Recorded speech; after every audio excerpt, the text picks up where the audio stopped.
Assalamualaikum warahmatullahi wabarakatuh. Perkenalkan, nama saya Firman Syah. Saya dari Program Studi Ilmu Gizi Fakultas Ilmu Kesehatan Universitas Muhammadiyah Surakarta. Pada kesempatan hari ini, saya menyampaikan pernyataan diri sebagai dosen dalam unjuk kerja Tridharma Perguruan Tinggi bidang pengajaran. Video ini disusun untuk memenuhi salah satu syarat pengajuan sertifikasi dosen gelombang 1 tahun 2025 yang diselenggarakan oleh Kementerian Pendidikan Tinggi, Sains dan Teknologi Republik Indonesia. Salah satu mata kuliah yang saya ampu di semester genap tahun ajaran 2024-2025 adalah mata kuliah Praktikum Penilaian Konsumsi Pangan. Mata kuliah Praktikum Penilaian Konsumsi Pangan ini adalah salah satu mata kuliah wajib yang ditempuh oleh mahasiswa di semester genap, khususnya mahasiswa semester 4 yang bertujuan untuk memberikan keterampilan kepada mahasiswa dalam melakukan penilaian status gizi secara tidak langsung melalui penilaian konsumsi pangan, baik itu pada level nasional, level keluarga, atau level kelompok, sampai kepada level individu. Mata kuliah Praktikum Penilaian Konsumsi Pangan ini dengan kode mata kuliah NUT 32331144 dengan bobot SKS adalah 1 SKS.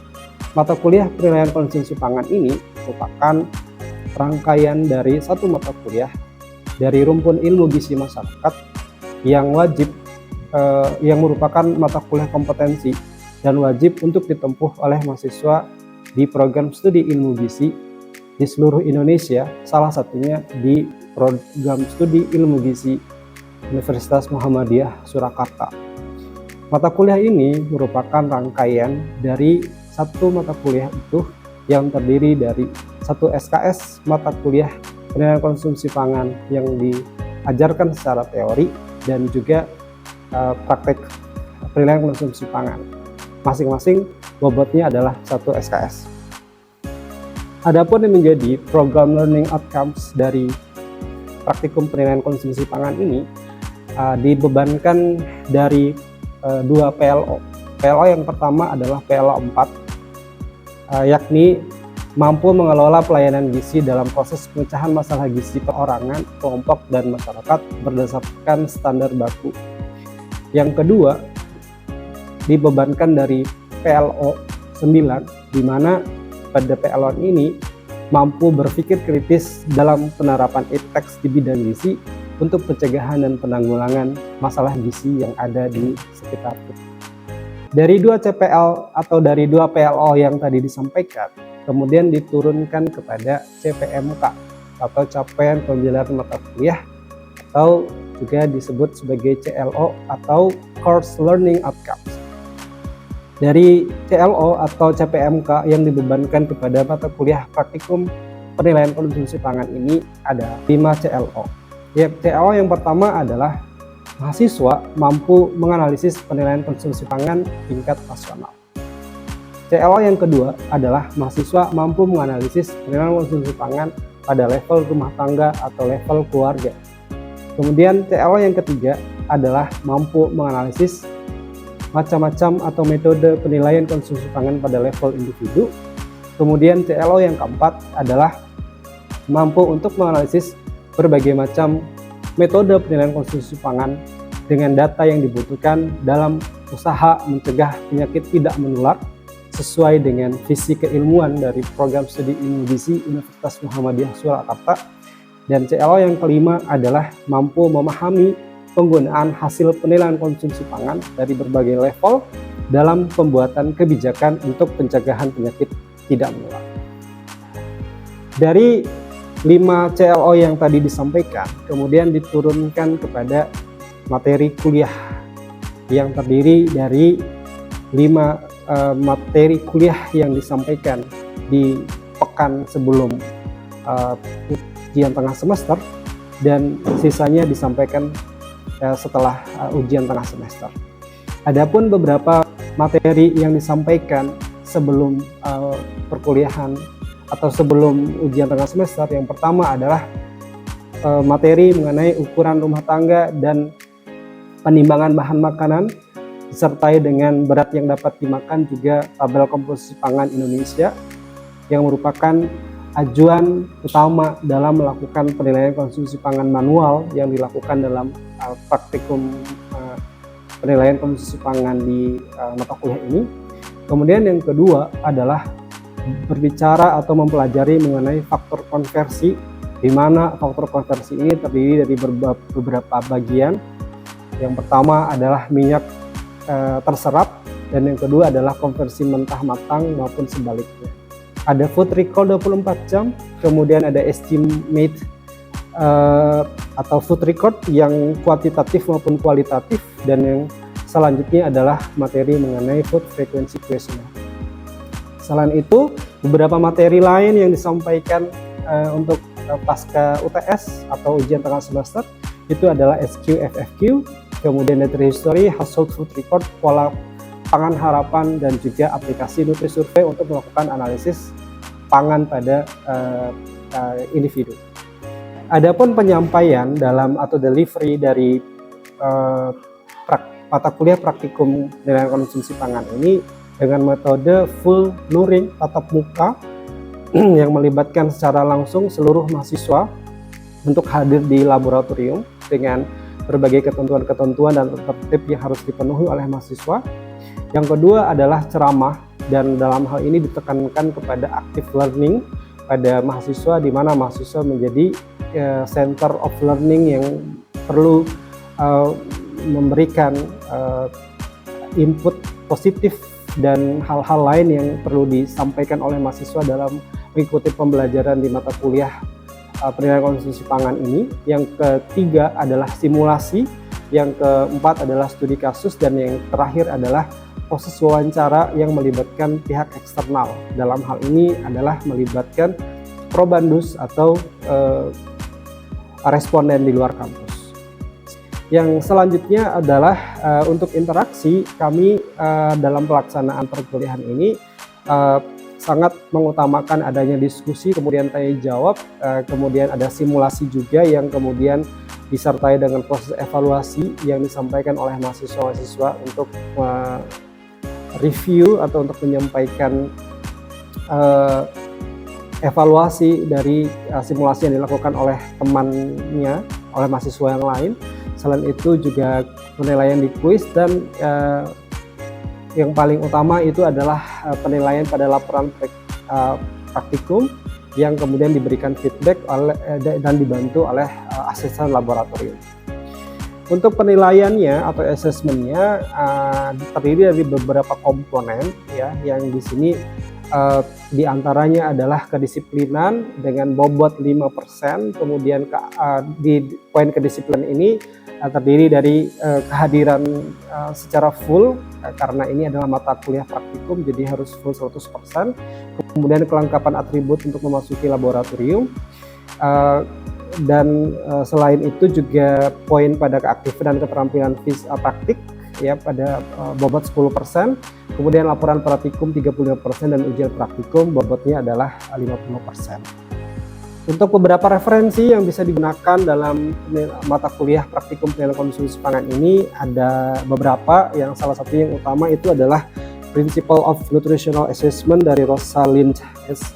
Gibson, yang kemudian menjadikan sebagai salah satu referensi utama untuk penilaian mata kuliah praktikum penilaian konsumsi pangan ini. Bagaimana jalannya perkuliahan di mata kuliah praktikum penilaian konsumsi pangan ini bisa dilihat pada video berikut ini. Terima kasih. Baik, bismillah. Assalamualaikum warahmatullahi wabarakatuh. Waalaikumsalam warahmatullahi wabarakatuh. Selamat siang semuanya. Siang. Apa kabar? Alhamdulillah. Baik, pertama kita bersyukur pada Allah Subhanahu wa taala. Alhamdulillah di siang hari ini kita bisa melanjutkan kembali perkuliahan kita di mata kuliah praktikum penilaian konsumsi pangan, yang dalam kesempatan hari ini kita akan melanjutkan perkuliahan kita pada materi food recall 24 jam. Ya, dan nanti sebelum kita akan mulai, kita akan melakukan kegiatan kita seperti biasa sebelum melakukan kuliah praktikum. Nanti saya minta tolong PJ mata kuliahnya untuk mengawali dulu dengan membaca doa dan juga membaca ayat suci Al-Quran.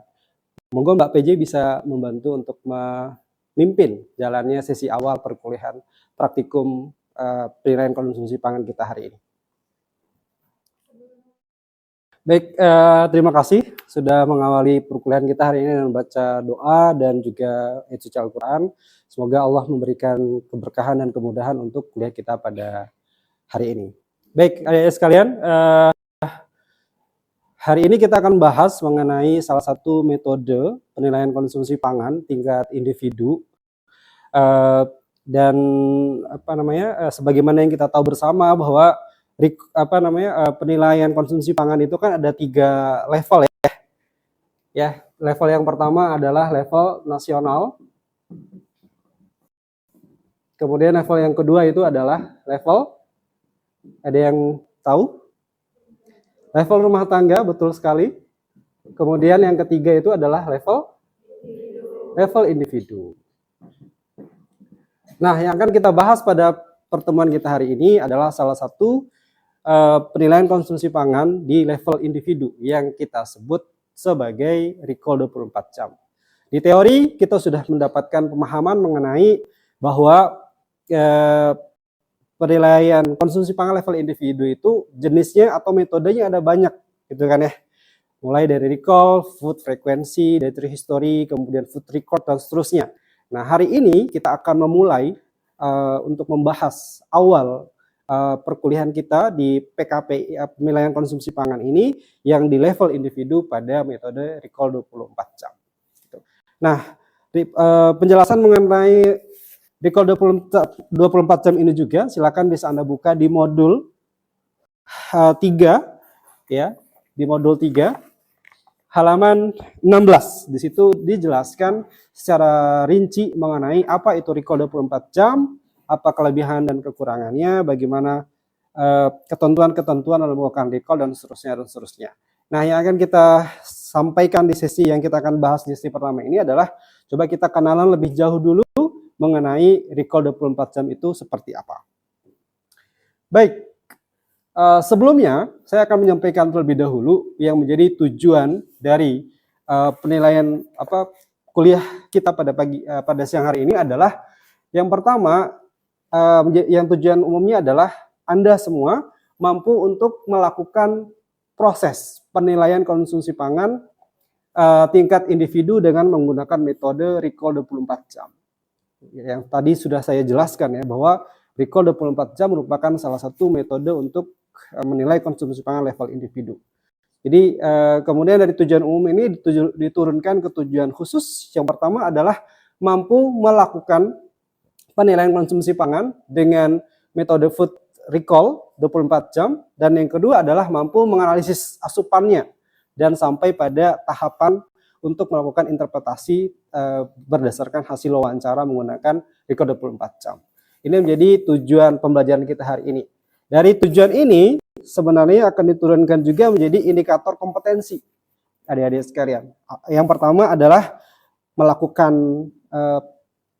recall 24 jamnya, dan yang kedua adalah mampu menganalisis dan menginterpretasikan hasilnya. Apa itu recall 24 jam? Ya. Kita awali dulu penjelasan pada siang hari ini atau di perkuliahan kita hari ini adalah mengenai pengertian dari recall 24 jam dulu. Recall 24 jam atau bahasa di teori-teori dietary assessment itu disebut juga sebagai 24-hour food recall gitu. Yang diterjemahkan secara bebas di Indonesia adalah recall 24 jam. Merupakan salah satu metode penilaian konsumsi pangan level individu yang dimana respondennya itu diminta untuk mengingat kembali atau menyebutkan kembali setiap makanan dan bahan makanan atau minuman yang dikonsumsi oleh responden tersebut selama 24 jam yang lalu. Jadi benar-benar di recall 24 jam ini adalah mengandalkan memori dari respondennya itu sendiri. Kapan dia melakukan konsumsi makanan di setiap waktu makannya, dan diminta untuk menyebutkannya selama dari semua item makanan atau bahan makanan atau juga minuman yang dikonsumsi oleh respondennya dalam 24 jam yang lalu. Nah, dalam pelaksanaannya, jadi food recall 24 jam ini adalah melakukan wawancara dengan memperhatikan jumlah harinya. Jadi jumlah hari pada recall itu adalah ditentukan oleh apa yang menjadi tujuan pelaksanaan recall-nya. Kadang-kadang kita hanya membutuhkan recall itu 1 kali saja. Kadang-kadang juga recall itu dibutuhkan 2 kali. Kadang-kadang juga 3 kali. Jadi tergantung dari tujuan apa yang ingin kita capai dalam melaksanakan recall 24 jam itu. Nah, selain itu ya, recall atau survei yang hanya dilakukan 1 hari, maka direkomendasikan untuk melakukan wawancara pada hari yang tidak berturut-turut gitu. Atau maksudnya adalah recall yang dilakukan lebih dari 1 hari itu bisa dilakukan pada hari yang tidak berturut-turut. Kenapa kira-kira perlu melakukan variasi hari? Supaya kita bisa melihat gambaran secara jelas pola konsumsi dari responden kita itu. Oke ya. Jadi nanti kalau ada yang ditanya, kalau ada yang nanya, kenapa sih recall itu harus 3 hari? Jadi kita semua, Anda semua akhirnya bisa jawab untuk melihat variasi gambaran konsumsi dari responden kita. Nah, di kesempatan hari ini saya ingin menitik beratkan kepada bagaimana teknik pelaksanaan dari recall itu yang kita kenal dengan istilah multiple pass pada 24 jam, pada recall 24 jam. Yang pertama, ada yang namanya adalah quick list. Ya. Kembali lagi bahwa recall itu sangat mengandalkan memori dan ingatan dari si responden itu sendiri. Maka ini menjadi satu kunci activity atau key activity yang harus dipahami oleh Anda semua mengenai memori si klien itu atau responden ini. Nah, di quick list ini atau tahapan dari quick list ini adalah Anda meminta atau kita sebagai pewawancara meminta responden untuk membuat daftar ringkas makanannya dulu. Gitu. Sederhananya adalah quick list ini adalah kita membantu responden untuk membangkitkan daya ingatnya atau memorinya mengenai makanan apa saja yang dikonsumsi oleh responden kita dalam 24 jam yang lalu. Oleh karena itu dalam melakukan recall, quick list ini menjadi kayak hal awal atau kegiatan pertama yang harus dilakukan. Jadi kalau recall, jadi disampaikan dulu atau ditanyakan dulu apa aja makanannya kemarin. Nggak usah di-distract dulu respondennya itu untuk ditanyakan berapa jumlah makanannya, berapa jumlah makanan yang dikonsumsi, berapa kali makanan itu diulang dalam sehari itu dan sebagainya. Jadi quick list itu adalah sesuai namanya. Jadi melist dulu makanannya dan itu adalah butuh fokus. Dan yang kelima itu adalah final prop. Ya, final prop itu adalah kita sebagai interviewer itu mereview kembali setiap detail makanan yang dikonsumsi oleh si klien kita tadi itu. Baik, adik-adik sekalian, yang selanjutnya adalah kita membahas mengenai kelebihan dan kekurangannya. Jadi tidak ada satu metode pun dalam penilaian konsumsi pangan itu yang sempurna. Iya kan ya? Jadi kayak masih ada kelebihan dan kekurangannya. Silakan bisa dibuka juga di halaman 19 mengenai kelebihan dan kekurangannya. Salah satunya mungkin yang ingin saya tekankan kepada kita semua di hari ini adalah kelebihannya adalah bisa digunakan untuk responden yang buta huruf.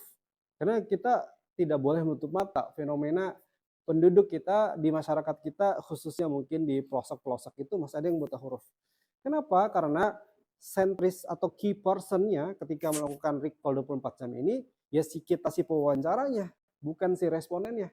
Karena responden itu hanya menjawab apa yang kita tanyakan.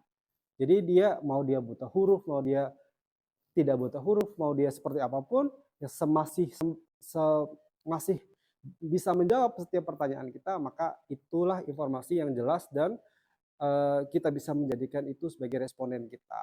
beliau itu sebagai responden kita. Jadi kayak mau buta huruf apapun, yang penting dia bisa jawab, oke. Yang kedua adalah murah pasti karena kita hanya butuh form aja 1 lembar kalau recall 1 kali.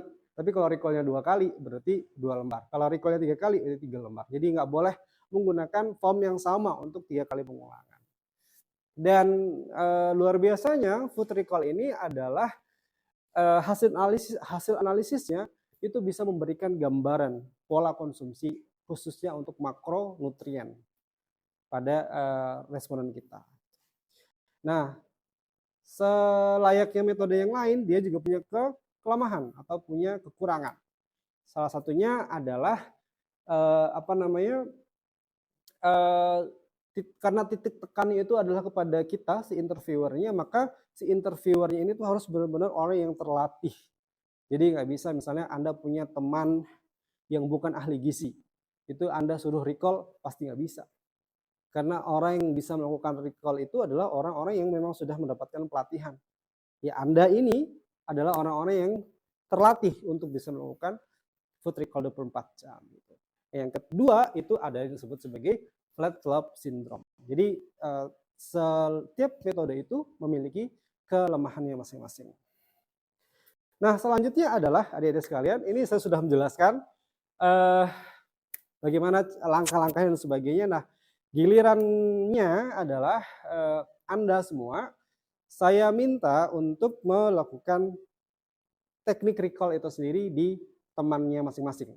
Jadi Anda silahkan membagi diri menjadi 2 orang, ya, kemudian melakukan recall dengan teknik yang ada di modul dan juga dengan memastikan bahwa setiap multiple pass dalam pelaksanaan recall 24 jam tadi itu tersampaikan atau terlaksana dengan baik.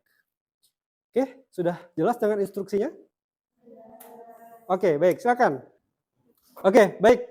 Wah, seru sekali ya recall-nya tadi. Kelihatannya Anda sudah cukup mahir untuk melakukan recall 24 jam.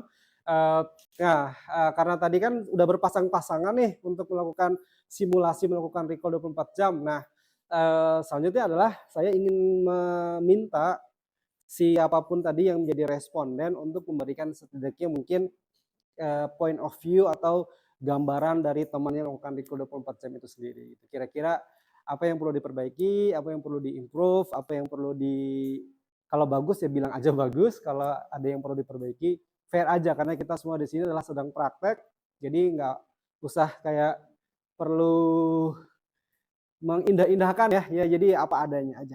Saya minta tolong mungkin dari beberapa orang ya, yang mungkin dari kelompok ini atau dari meja ini ada yang mau? Oke, silakan. Berdiri aja deh biar semuanya bisa kelihatan. Untuk wawancara tadi mewawancari saya, dia mungkin agak sedikit bingung dengan apa yang saya konsumsi. Tapi sebelumnya sudah biasa pertanyaannya. Oke, multiple test-nya tadi terlaksana dengan baik ya? Mulai dari quick quiz sampai ke final prop-nya udah semua? Oke, baik.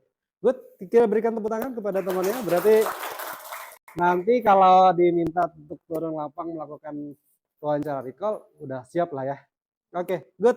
Oke, saya ingin memastikan sekali lagi adik-adik sekalian untuk melakukan recall itu tahapan-tahapannya ya seperti tadi ya sudah kita jelaskan, sudah kita bahas, tapi saya ingin menekankan sekali lagi bahwa ketika melakukan sesi recall, ingat baik-baik Anda tetap harus menyampaikan apa tujuan dari melakukan recall itu sendiri. Oke ya. Nah, kemudian yang kedua adalah Anda perlu menyampaikan juga siapa nama Anda, institusi Anda, dari mana dan sebagainya, itu penting juga untuk disampaikan. Sampai kepada risiko, misalnya Bu atau Bapak, untuk wawancara recall ini kami membutuhkan waktu kurang lebih selama 15 menit dan mohon kesediaannya untuk menyisihkan waktu yang sekian lama itu, dan yang paling penting itu adalah etikanya ketika kita melakukan wawancara, mau itu recall, mau itu apapun nanti, adalah minta kesediaannya. Apakah Bapak bersedia atau Ibu bersedia, ataukah Mbak bersedia untuk menjadi responden saya gitu. Itu namanya informed consent walaupun secara lisan. Ya. Ada di sesi akhir perkuliahan ya. Nanti sebelum kita akhiri, saya mungkin ingin membuka sesi pertanyaan dulu atau diskusi. Kira-kira dari seluruh rangkaian penjelasan mengenai recall 24 jam tadi itu, ada nggak ya yang masih ditayangkan atau yang ingin didiskusikan kembali? Mungkin bisa angkat tangan dan bisa menyampaikan namanya siapa, NIM-nya berapa, dan sampaikan pertanyaannya. Perkenalkan, nama saya Siti Nabila dengan NIM 0037. Jadi saya ingin bertanya, itu di kelemahan tricol ada dapat menunjukkan adanya flat slot syndrome. Nah, yang dimaksud dengan flat slot syndrome itu apa? Flat slope syndrome ini sebenarnya adalah mengacu pada satu istilah yang memberikan penjelasan mengenai kalian pernah dengar underestimate dan overestimate ya. Nah, jadi flat slope syndrome ini adalah kadang-kadang ketika secara fisik tampilan orangnya itu misalnya kayak kurus banget, ya kan? Jadi seolah-olah dia itu memberikan informasi makannya itu kayak sedikit-sedikit aja, menandakan bahwa dia itu ya kurus, gitu. Paham maksudnya? Jadi dan kebalikannya, misalnya kita ngelihat ada orang yang oversize misalnya gitu, ada overweight atau orangnya agak gemuk gitu. Jadi kita itu kayak nih pasti makanannya banyak nih gitu. Ada nggak kayak gitu? Nah, flat slope syndrome itu adalah secara sadar kita mengindikasikan orang itu makan sedikit atau banyak itu dilihat dari bentuk fisiknya. Oke, baik. Tidak terasa sudah ada di sesi akhir perkuliahan sekalian. Maka di sesi terakhir ini, kalau tidak ada pertanyaan lagi, udah? Tidak ada kan ya? Aman ya? Oke. Jadi saya kesimpulannya adalah yang pertama, jadi recall itu merupakan metode level individu yang aman, terjangkau, mudah, murah gitu ya. Dan tujuannya adalah untuk mengetahui gambaran pola konsumsi dari satu populasi. Dia punya kelebihan dan kelemahan ya. Salah satu kelebihannya itu tadi adalah tidak butuh waktu yang banyak, tidak butuh uang yang banyak dikeluarkan, tidak mempertimbangkan respondennya itu buta huruf atau tidak, karena key personnya itu ada di kemampuan si pewawancaranya untuk menanyakan riwayat makan dari respondennya. Kemudian tadi yang menarik yang dibahas itu adalah salah satu kelemahan dari food recall itu adalah flat slope syndrome, dan juga ada kelemahan-kelemahan yang lain yang perlu dilihat juga atau perlu diperhatikan juga. Dan recall 24 jam ini merupakan salah satu metode yang sangat amat mungkin untuk dilakukan oleh siapapun yang sudah terlatih. Nah, untuk penugasannya di rumah adik-adik sekalian, silakan mungkin bisa dicatat juga. Anda diminta untuk melakukan proses wawancara menggunakan food recall 24 jam kepada narasumber lain dengan ketentuan bukan orang kesehatan, bukan orang gizi, ya, dan lakukanlah selama 3 kali secara tidak berurut-urut, ya, 2 weekdays dan 1 weekend, dan sampai kepada analisis makronutriennya. Dalam hal ini adalah energi, protein, lemak, dan karbohidrat, oke, dan dibandingkan dengan angka kecukupan gizinya.